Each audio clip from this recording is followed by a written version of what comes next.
आत्या. अरे वामन, ये बस बस. आज कसा काय वेळ मिळाला बाबा तुला? अगं 2 दिवस सुट्टी लागून आली आहे. आराम आहे 2 दिवस. गेले काही दिवस इतके धावपळीचे गेलेत ना आत्या. म्हणलं आज सुट्टी घ्यायची. हे बँकेचं चेअरमन पद म्हणजे सुळावरची पोळी आहे बघ. आजकाल तुमच्या पिढीला ना पळायची सवय लागली आहे बघ.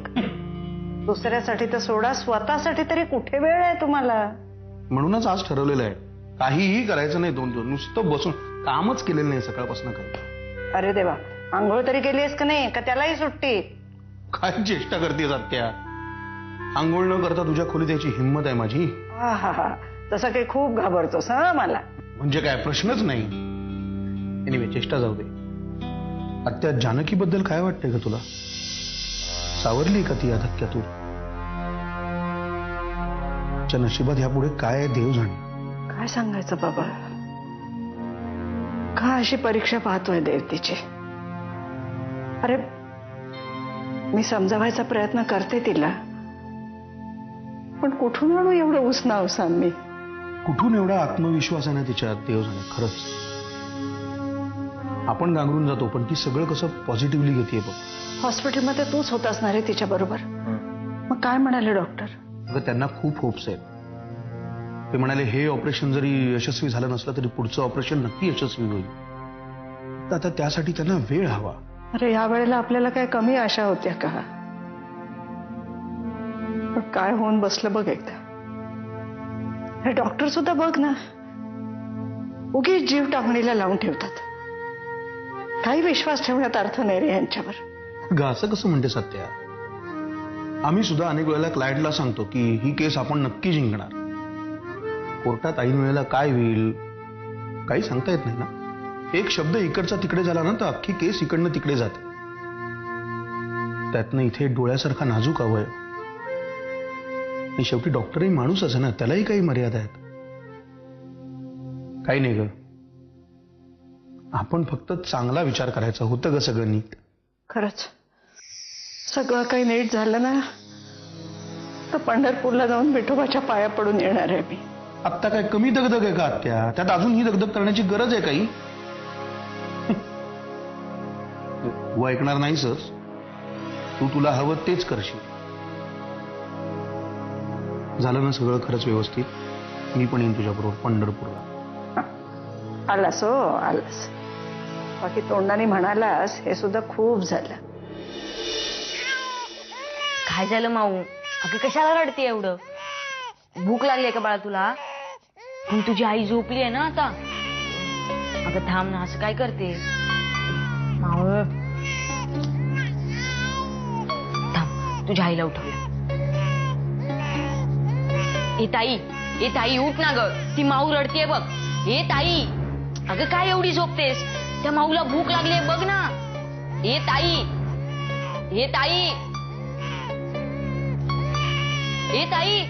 अगं उठ ना, तुला काय झालंय? ओ काननताई बघा ना ताईला काय झालंय. ए ताई उठ ना ग. ए ताई, ओ काननताई, ए उठ ना ताई, असं काय करतेस? काय झालं? बघा ना ताईला काय झालंय. तिला उठवते पण उठतच नाहीये. तुझा पाणी आण जा.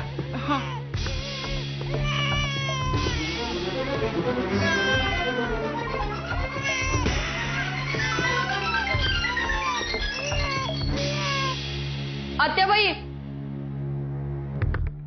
काय झालं रे? काय झालं असं? काय घाबरलायस?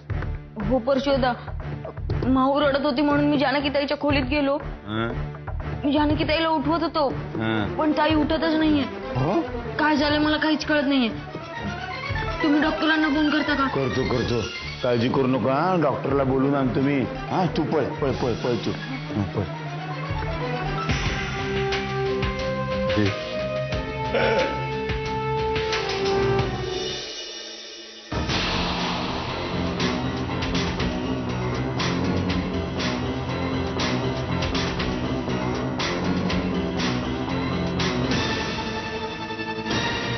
गोळ्यांचा अगदी योग्य परिणाम झालाय.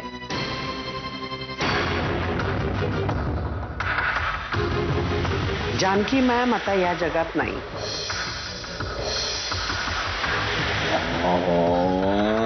कानूनबाई माझ्या कानावर विश्वासच बसत नाही काय काय करताय हा पिकलं मी स्वप्न बघत नाही खराय काय म्हणताय नक्की मेली नाही हे करून घ्या बाबा लई चिवड बाई आहे ती एवढं गच्चीतनं ढकललं तरी मेली नव्हती अहो सर किती वेळा खात्री करू आता तुमच्या समोरच तर मी खात्री केली ना त्या जिवंत नाही आहेत नक्की नव तरी आमच्या गावाकडची स्टाईल आहे द्वारा नाकाजळ धरून बघत्या घालतोय का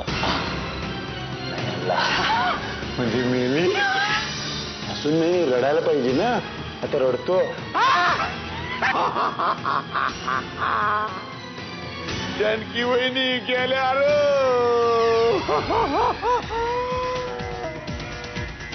आता हे सगळं घर परक झालं बसा नाटक नंतर करा नाटक नाही सिरियसली करतोय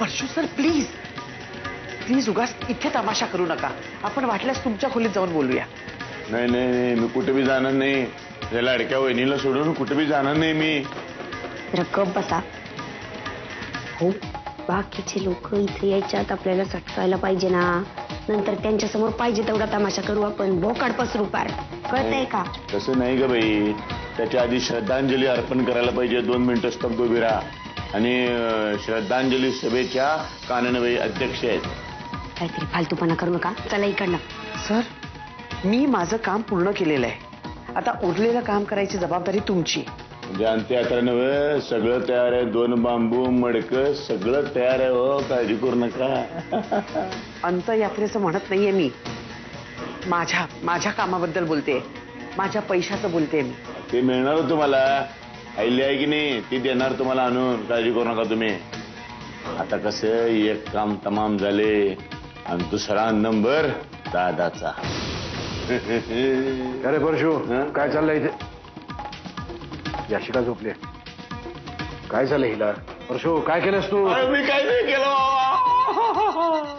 ही चंडाळीन बाई हिनं केलंय सगळं दुधामध्ये विष कालवून दिलंय त्यांना आणि कायमच्या झोपल्या जानकी वहिनी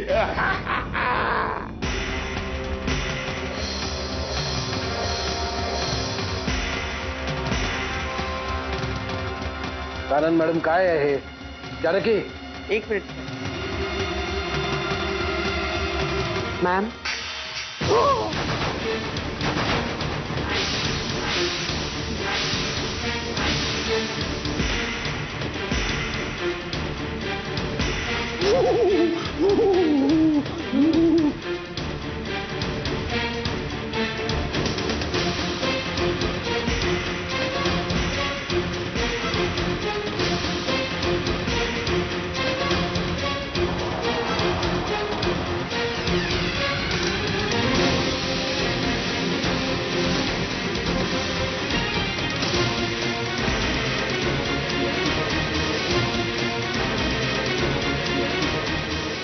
काय झालं जानकी तुला चक्कर येते का डॉक्टरांना बोलवायचंय का एक मिनिट डॉक्टरांना बोलवायची काही गरज नाही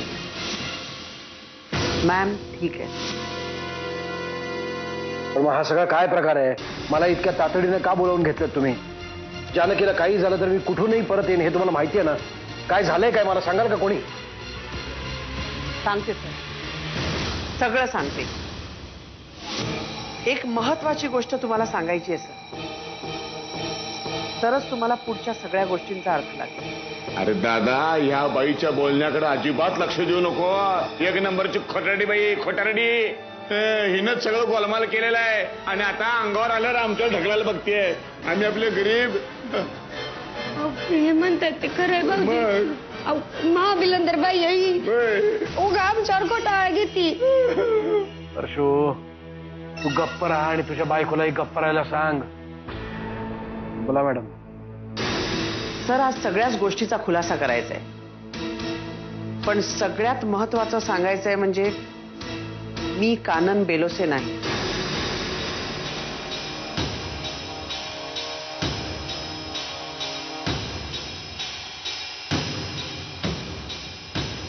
बाया उठ पाड के नीचे. तरीच मला संशय होता पहिल्या दिवसापासून. ही बाई घरात घुसली की नाही त्या क्षणापासून. मी म्हणलं बाईचं नाव बेलोशी कसं असेल. मला एक सांग दादा, बेलोसे नावाची नर्स कधी पाहिली होती का तू? मग बेलोसे नावाचा वॉर्ड बॉय असते, डॉक्टर असते, नर्स कधी असते? नसते नर्स. मग तरीच म्हणलं काहीतरी लपडा या बाईचं. काय गे बाई, कोण आहेस तू? कशासाठी आली इथं? आणि मी तुला सांगतो, ही नर्स बी नाही, ते बी खोटे बोलती ती. बिचारा आमच्या जानकी वहिनीच्या आयुष्याचं मातेर करायला आलो. कोणी पाठवलं तुला? नाल्यात कुठले? खरंच सांग काय ते आता, नाही तर कानाखाली आवाज खडे नाही. परशु आता तोंड बंद करतोयस का मी बंद करू? वा दादा वा, तुझ्या भल्यासाठी बोलायला गेलो तर चोर सोडून संन्याशाला फाशी द्यायला निघालायस तू. परशु, ते बोलतात ते बरोबर आहे. मी कानन बेलोसही नाही आणि नर्सही नाही. मी इथे एका मिशनवर आले होते आणि ते कंप्लीट झाल्याशिवाय कुणालाही काही सांगणं शक्य नव्हतं. कसलं मिशन? काय बोलताय तुम्ही? जरा स्पष्टपणे सांगाल का? आता स्पष्टपणे सगळ्या गोष्टींचा खुलासा करते. मी सीबीआय ऑफिसर विजया शिंदे.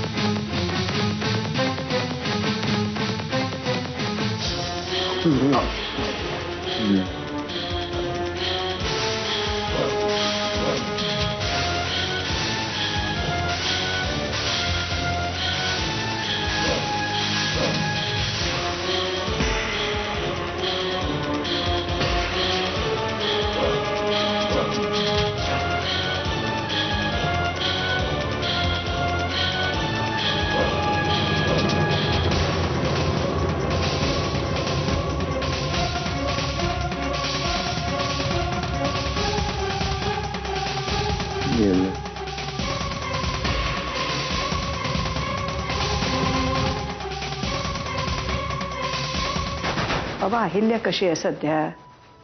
बरी आहे ना? अहिल्या सतत काहीतरी उद्योग करत असते, असं का ग वाटतं तुला? काय सध्या तरी बरी आहे.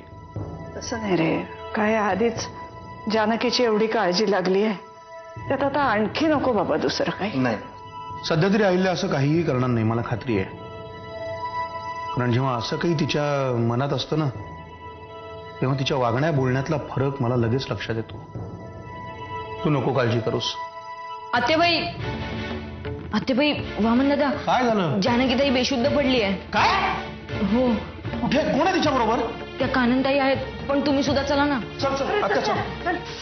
जानकी मॅमचं परवा ऑपरेशन झालं, त्या ठणठणीत बऱ्या झाल्यात. त्या आता बघू शकतात.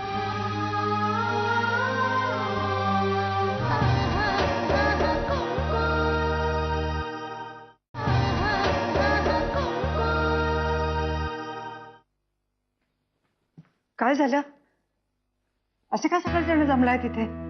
आणि गणेश तर मला म्हणत होता की जानकी बेशुद्ध पडली म्हणून. काय प्रकार काय हा सगळा? आत्याबाई, बरं झालं तुम्ही आलात. सगळ्या गोष्टींचा खुलासा तुमच्या समोरच झालेला बरा. काय झालं? परशुनी काही नवीन नाटक केलंय वाटतं. नाही, असा अपराध्यासारखा उभा आहे म्हणून म्हणलं. सांगते, त्यांच्या नाटकांबद्दलही सांगते आणि आम्ही केलेल्या नाटकाबद्दलही.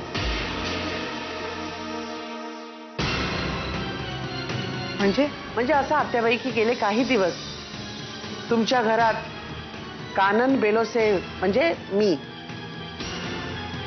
नर्स म्हणून वावरणारी बाई CBI officer Vijaya Shinde.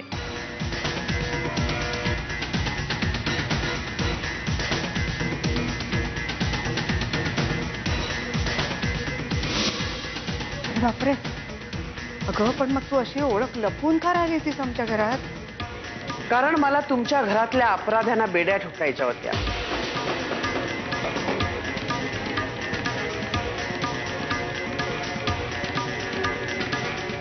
Mister Parshuram, आणि सौ सुगंधा या दोघांचा जानकी मॅडमना मारण्याचा कट होता. काय?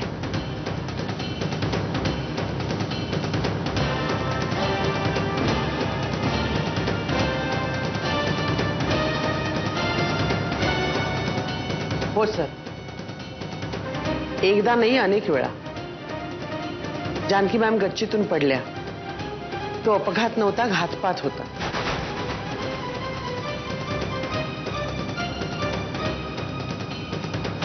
तुमचे बंधू मिस्टर परशुराम किल्लेदार आणि त्यांच्या पत्नी सौ सुगंधा परशुराम किल्लेदार यांनी जाणून बुजून थंड डोक्याने मॅमना गच्चीवर नेलं. तिकडनं ढकलून दिलं मारण्याच्या हेतूने. पण त्यांचा डाव फसला. मॅम वाचल्या, पण त्यांची दृष्टी मात्र गेली. रामखोर, घोर नालायक, असे पांग फेडलेस होय तू. तुला घरात घेण्याची लायकी नाही, तरी तुला घरात घेतला तर माझ्याच बायकोच्या जीवावर उठलास. तुझा खेळच संपवून टाकतो. दादा सांगतो. ह्या नालायक माणसाला शिक्षा होईलच, पण त्याच्यासाठी तू स्वतःचे हात कशाला अपवित्र करतोयस? पोलीस काय ते बघून घेतील याच्याकडे, पण त्याआधी या मॅडम काय म्हणतात ते पूर्ण ऐकून तर घेऊया. Thanks sir. या घरात काहीतरी कट शिजतोय ह्याची कुणकुण पोलिसांना आधीपासूनच होती. जानकी मॅमना झालेल्या अपघातावरनं आमची खात्रीच पटली. मग मी आणि पाठारे आम्ही दोघांनी हॉस्पिटलमध्ये जाऊन जानकी मॅमची भेट घेतली आणि ही योजना आखली. त्यांनी कोऑपरेट केलं. मग मी नर्स बनून म्हणजे कानन बेलोसे बनून तुमच्या घरात आले. माझं बारीक लक्ष होतं सगळ्यांवर. मला कुठेतरी जाणवत होतं की जाणून बुजून कोणतरी जानकी मॅमना त्रास देण्याचा प्रयत्न करतोय. पण मी स्वतः काही शोध घेण्याच्या आतच मिस्टर परशुराम आणि सुगंधा या दोघांनी पोलिसांच्या जबड्यात स्वतःची मान स्वतःहून दिली. एवढं कारस्थान केलं या माणसाने. मी याला अहो, तुम्ही नका असं वागू. त्यांच्या गुन्ह्याची त्यांना शिक्षा होईलच. सर, आणखीन एक गोष्ट तुम्हाला सांगायची राहून गेली म्हणजे नाईलाजाने आम्हाला ती लपवावी लागली. जानकी मॅमचं परवा ऑपरेशन झालं. त्या ठणठणीत बऱ्या झाल्यात. त्या आता बघू शकतात.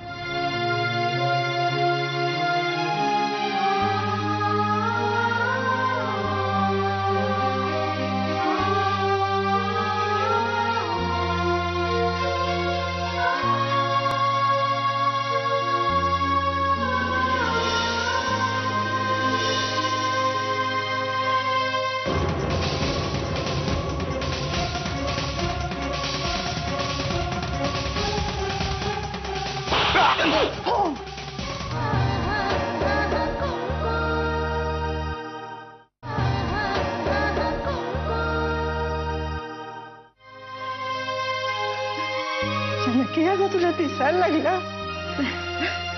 देवच पावला ग बाई. जानकी, इतक्या सगळ्या गोष्टी तू माझ्यापासून लपवून ठेवल्यास. जानकी मॅमवर हल्ला होणार ह्याची आम्हाला खात्री होती. म्हणून त्यांचं ऑपरेशन सक्सेसफुल झालं तरीही मी त्यांना आंधळं होऊनच राहण्याचं नाटक करायला सांगितलं. कारण त्या जर त्याच अवस्थेत राहिल्या तरच गुन्हेगार त्यांच्यावर पुन्हा हल्ला करू शकतात आणि मग गुन्हेगार आमच्या जाळ्यातही सापडू शकतात.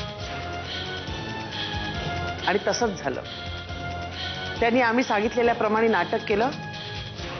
गुन्हेगारांनी परत त्यांच्यावर हल्ला करायचा प्रयत्न केला आणि आम्ही त्यांना रंगे हात पकडले. हो, पण जर तुम्हाला गुन्हेगार माहीत होते तर सरळ त्यांना बेड्या का नाही ठोकल्यात? जानकीचा जीव अजून धोक्यात घालण्यासाठी तुम्ही हे सगळं का केलं?